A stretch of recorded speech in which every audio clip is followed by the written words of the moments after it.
ಮತ್ತೊಂದು ಕಡೆ ಸಿಎಂ ಬದಲಾವಣೆ ವಿಚಾರ ಚರ್ಚೆ ಆಗ್ತದೆ. ನನ್ನ ಸ್ವಾಮೀಜಿ ಅವರು ಒಂದು ಹೇಳಿಕೆಯನ್ನು ಕೊಟ್ಟಿದ್ದಾರೆ.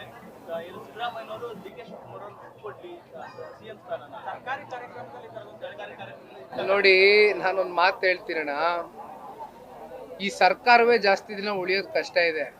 ಹಾಗಾಗಿ ಅವರು ಸಿಎಂ ಬದಲಾವಣೆ ಮಾಡ್ತಾರ, ಉಪಮುಖ್ಯಮಂತ್ರಿಗಳು ಇನ್ನೂ 10 ಜನ ಕರ್ಕೊಂಬಂದು ಕೂರಿಸ್ತಾರ, ನಮಗೆ ಗೊತ್ತಿಲ್ಲ.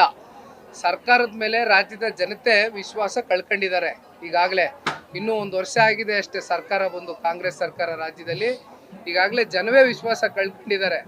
ಹಾಗಾಗಿ ಅವರು ಯಾರನ್ನ ಮುಖ್ಯಮಂತ್ರಿಯಾಗಿ ಮುಂದುವರಿಸ್ತಾರೋ, ಅಥವಾ 5 ಜನ ಉಪಮುಖ್ಯಮಂತ್ರಿಗಳಾಗ್ತಾರೋ, 10 ಜನ ಉಪಮುಖ್ಯಮಂತ್ರಿಗಳಾಗ್ತಾರೋ, ಇದು ರಾಜ್ಯದ ಜನಕ್ಕಾಗ್ಲಿ ನಮಗಾಗ್ಲಿ ಇದ್ರ ಬಗ್ಗೆ ಚಿಂತನೆ ಇಲ್ಲ. ಜನ ಇವತ್ತೇನು ಅವ್ರು 135 ಜನ ಶಾಸಕರನ್ನ ಆಯ್ಕೆ ಮಾಡಿ ಒಂದು ಆಶೀರ್ವಾದ ಮಾಡಿದ್ದಾರೆ. ದಯಮಾಡಿ ಕೆಲಸ ಮಾಡಲಿ, ಇಲ್ಲದೆ ಹೋದ್ರೆ ವಿರೋಧ ಪಕ್ಷದವರಾಗಿ ನಾವು ನಮ್ಮ ಕೆಲಸ ನೋಡೋಣ ಬನ್ನಿ, ಮುಂದಿನ ದಿನಗಳಲ್ಲೆಲ್ಲ ಗೊತ್ತಾಗುತ್ತೆ.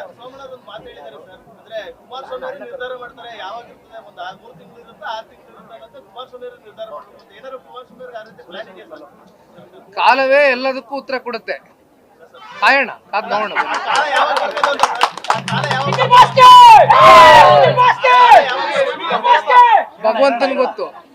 ಭಗವಂತನ್ ಗೊತ್ತು, ನನ್ ಕೇಳಿದ್ರೆ ಇಲ್ಲಿ ನೀವೆಲ್ಲ ಬಹಳ ಜಾಣ್ರಿದ್ದೀರಿ ಮಾಧ್ಯಮ ಸ್ನೇಹಿತರು.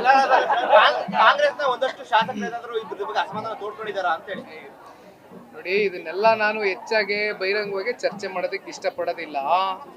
ಕೆಲವೊಂದಷ್ಟು ವಿಚಾರಗಳು ಏನಾಗುತ್ತೆ ಅಂತಕ್ಕಂಥದ್ದನ್ನ ಸಾರ್ವಜನಿಕ ವಲಯದಲ್ಲಿ ಚರ್ಚೆ ಮಾಡ್ತಕ್ಕಂಥದ್ದು ಸೂಕ್ತ ಅಲ್ಲ. ಮುಂದೆ ಹೋಗ್ತಾ ನಿಮ್ಗೆ ತಿಳಿಯುತ್ತೆ. ನ್ಯೂಸ್ ಫಸ್ಟ್, ನಿರ್ಭೀತಿಯಿಂದ ನಿಮ್ಮ ಪರವಾಗಿ.